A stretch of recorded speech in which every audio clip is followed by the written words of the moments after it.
guys, it's me from Back to the Console, and I've got Operation Wolf in the arcade. Can you remember when you first saw that arcade cabinet and you had that Uzi? Unbelievable. Check out this review.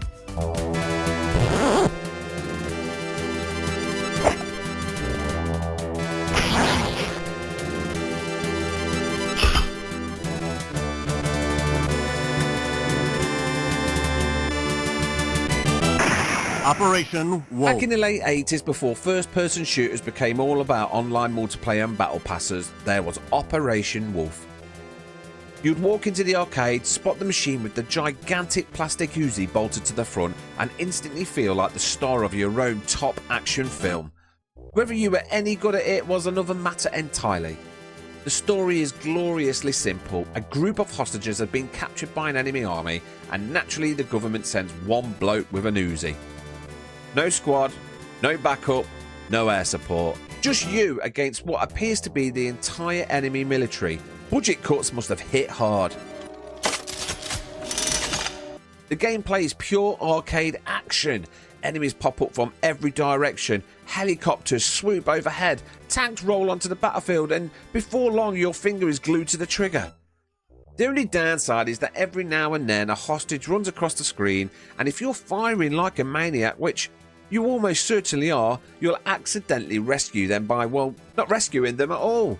Ammo management becomes surprisingly important. You start off thinking you've got enough bullets to conquer the world, but after 10 seconds of spraying everything that moves, the dreaded reload message appears. Cue frantic button mashing while an entire platoon decides now is the perfect time to attack.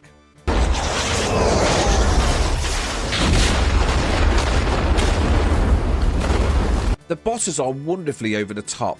Massive helicopters, armoured vehicles and heavily armed soldiers all turn up to ruin your day. The arcade wasn't interested in subtlety, it simply kept throwing bigger explosions at you until your pockets were empty. Graphically, Operation Wolf was incredibly impressive for its time. Huge sprites, detailed environments and constant action made it feel like a blockbuster action movie.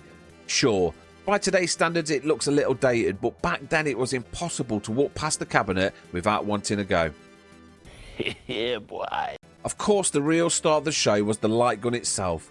Holding that chunky plastic Uzi made every player feel like an action hero, right up until they completely missed a stationary target from 2 feet away. Somehow the gun always seemed more accurate when you watched someone else play it. Like every great arcade game, Operation Wolf had one clear objective: empty your wallet as efficiently as possible.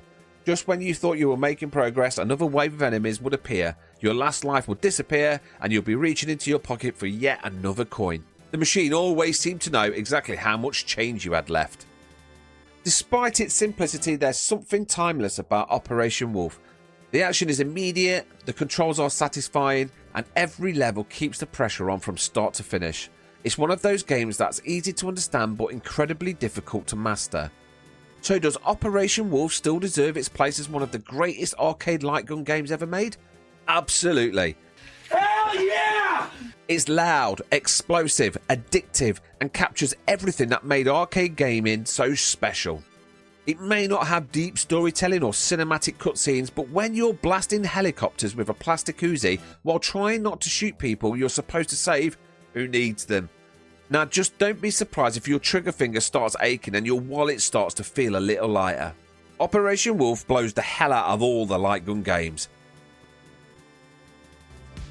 There we go, Operation Wolf in the arcade, one of the greatest light gun games ever made. And what did you guys think? Comment below, let me know your thoughts on the game. And if you really like this review, please hit that subscribe button, and I'll see you all in the next video.